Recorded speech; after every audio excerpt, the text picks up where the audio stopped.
Everyone, welcome back to my YouTube channel. ನಾವಿವಾಗ ಮತ್ತೆ ಊರಿಗೆ ಬಂದಿದ್ದೀವಿ. ಏನಕ್ಕೆ ಅಂತ ನೀವು ವಿಡಿಯೋ ನೋಡಿ ಗೊತ್ತಾಗುತ್ತೆ. ಹೇಮಂತ್ ಹೇಳಿದ್ದಾರೆ.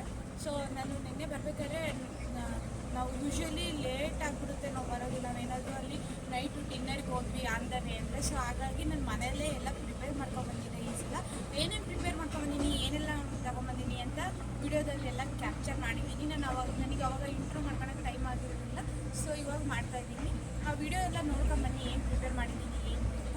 ನೆಕ್ಸ್ಟ್ ವೀಡಿಯೋನ ಕಂಟಿನ್ಯೂ ಮಾಡಿ. Thank you. ಆ್ಯಂಡ್ ಯಾರ್ಯಾರು ವೀಡಿಯೋಸ್ನ ನೋಡ್ತಿದ್ದೀರಾ ದಯವಿಟ್ಟು ಸಬ್ಸ್ಕ್ರೈಬ್ ಮಾಡ್ಕೊಂಡು ವೀಡಿಯೋಸ್ ನೋಡಿ ಸಪೋರ್ಟ್ ಮಾಡಿ. Thank you. Bye bye. Okay, ನಾನಿವಾಗ ನೈಟ್ ಡಿನ್ನರ್ಗೆ ಪ್ರಿಪೇರ್ ಮಾಡ್ತಾಯಿದ್ದೀನಿ. ಏನಂದರೆ ಇದು ನಾರ್ತ್ ಕರ್ನಾಟಕ ಸ್ಟೈಲ್ ಚಟ್ನಿ. ತುಂಬ ಜನಕ್ಕೆ ಗೊತ್ತಿರುತ್ತೆ ನಾರ್ತ್ ಕರ್ನಾಟಕದವರಿಗೆ ಹಸಿಮೆಣ್ಸಿಕಾಯಿ ಚಟ್ನಿ ಅಂದರೆ. ಸೊ ಅದನ್ನು ಮಾಡ್ಕೊತಿದ್ದೆ, ಈಸಿ ಆಗುತ್ತೆ ಅಂತ. ಹಾಗೆ ಸ್ವಲ್ಪ ಒಗ್ಗರಣೆ ಕೊಡ್ತಾಯಿದ್ದೆ. ಬಟಾಣಿ ಕಾಳು ಹಾಕಿ ಅಂದರೆ ಪಲಾವ್ ಮಾಡೋದಕ್ಕೆ ನೆನೆ ಹಾಕಿದ್ದೆ.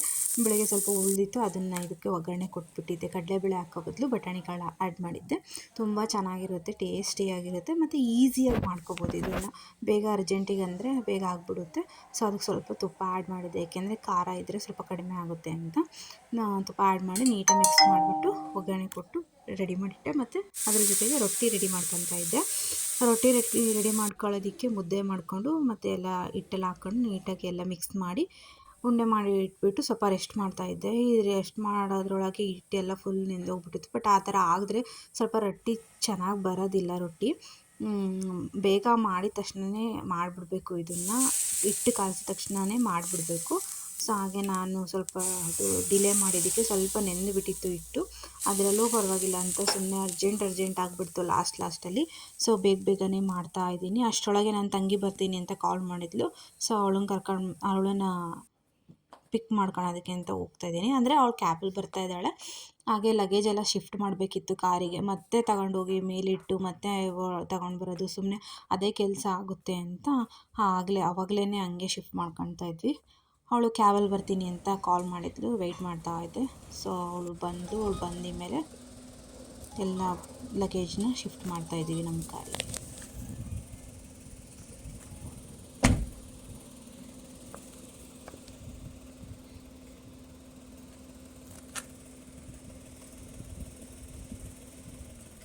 ಅಪ್ಪಿ ಎತ್ಕೋಬಾ ಫಸ್ಟು, ಆಮೇಲೆ ಸೆಟಲ್ ಮಾಡಂತದನ್ನು.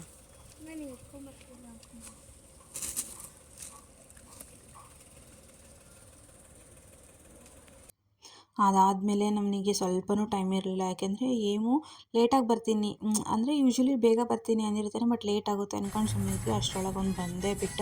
ಬೇಗ ಹೊರಟೇ ಬಿಟ್ವಿ ನಾವೆಲ್ಲ ಪ್ರಿಪೇರ್ ಮಾಡ್ಕೊಂಡು. ಅಂದವೇ ಇದೊಂದು ಬ್ರೇಕಿಗಂತ ನಿಲ್ಲಿಸಿದ್ವಿ. ಹಂಗೆ ಡಿನ್ನರು ಮುಗಿಸ್ಕೊಂಡು ಹೋಗೋಣ ಅಂತ.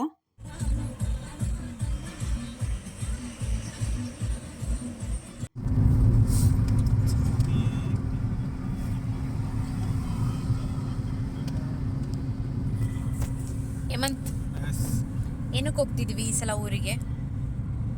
ಅಡಿಕೆ ಗಿಡ ಹಾಕೋಕೆ. ಹೌದಾ? ಖುಷಿ ಆಗ್ತಿದೆಯಾ? ಖುಷಿ ಆಗುತ್ತೆ. ಹೌದಾ? ನೀನು ಏನಕ್ಕೆ ಹೋಗ್ತಿದ್ದೀವಿ ಊರಿಗೆ? ಹೌದಾ? ಕೆಲಸ ಕೊಡ್ತಿದ್ನ ಬೆಂಗಳೂರಲ್ಲೇ ಹೇಳಿದ್ರೆ ಇಲ್ಲಿವರೆಗೂ ಊರಿಗೆ ಬರ್ಬೇಕಾ? ಅದನ್ನ ಇನ್ನೊಂದು 5 ತಿಂಗಳಾದ್ಮೇಲೆ ಅದೇ ಮಾಡೋ ಕೆಲ್ಸಕ್ಕೆ ಹೋಗ್ಬೇಕು. ಹೌದಾ? ಓಕೆ. ಮಾಡೋ ಕೆಲಸ ಇಲ್ಲದೇನೆ ಊರಿಗೆ ಹೋಗ್ತೀರಾ?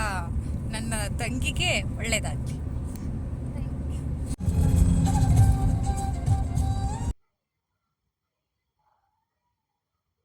Yes guys, welcome back. ನಾನು ಇವತ್ತು ಈಗ ರೆಡಿ ಆಗಿಬಿಟ್ಟು ಟೆಂಪಲಿಗೆ ಹೊರಟಿದ್ದೀವಿ. ಏಕೆಂದರೆ ಮೊನ್ನೆ ನಮ್ಮ ಅಣ್ಣ ಊರದ್ದು ಮದುವೆ ನಾವು ಮನೆ ರೀಚ್ ಆಗೋದ್ರೊಳಗೆ ಅರೌಂಡ್ 12 ಆಗಿತ್ತು. ನಾನು ನೆಕ್ಸ್ಟ್ ಡೇಯಿಂದ ಲಾಗ್ ಕಂಟಿನ್ಯೂ ಮಾಡ್ತಿದ್ದೀನಿ. ಸೊ ಹಾಗಾಗಿ ಹೊರಟಿದ್ದೀವಿ. ಹೇಮಂತ್ ಆಲ್ರೆಡಿ ಊರಿಗೆ ಹೋದರು. ಅವ್ರ ಊರಿಗೆ ಕೆಲಸ ಇದ್ದಾವೆ ಅಂತ. ಯಾಕೆಂದರೆ ಅಲ್ಲಿ ವರ್ಕಿಗೆ ನಾವು ಬಂದಿರೋದು. ಸೊ ಹಾಗಾಗಿ ಇಲ್ಲಿ ಕೆಲಸ ಇದ್ದಾವೆ ಅಂತ ಅವ್ರು ಹೋದರು.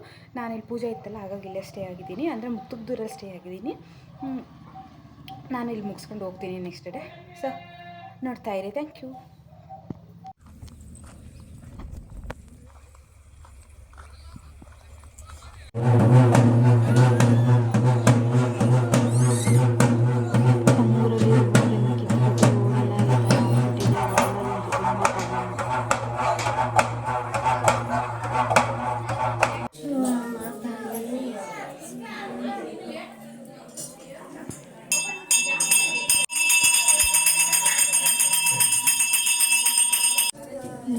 ಕುಂಕುಮ ಪೂಜೆ ಮಾಡಿಸ್ತಾ ಇದ್ದಾರೆ. ತುಂಬ ಚೆನ್ನಾಗಿರುತ್ತೆ ನಮ್ಮೂರಲ್ಲಿ.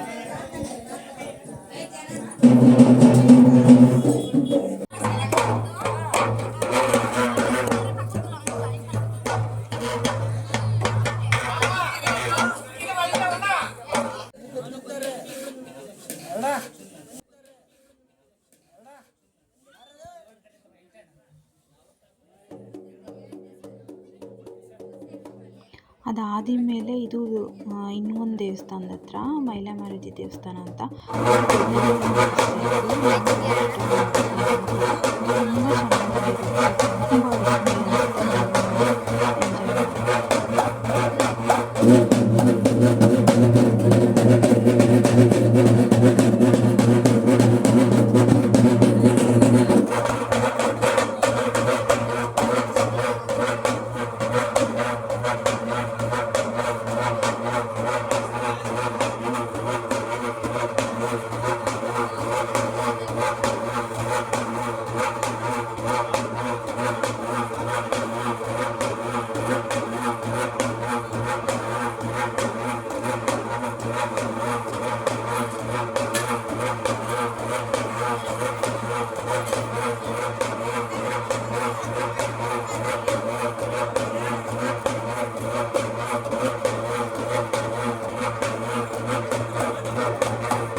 ಓಕೆ ಫ್ರೆಂಡ್ಸ್, ಈ ವ್ಲಾಗ್ನ ಎಂಜಾಯ್ ಮಾಡಿದ್ದಾರೆ ಅಂದ್ಕೊಳ್ತೀನಿ. ಸಿಗ್ತೀನಿ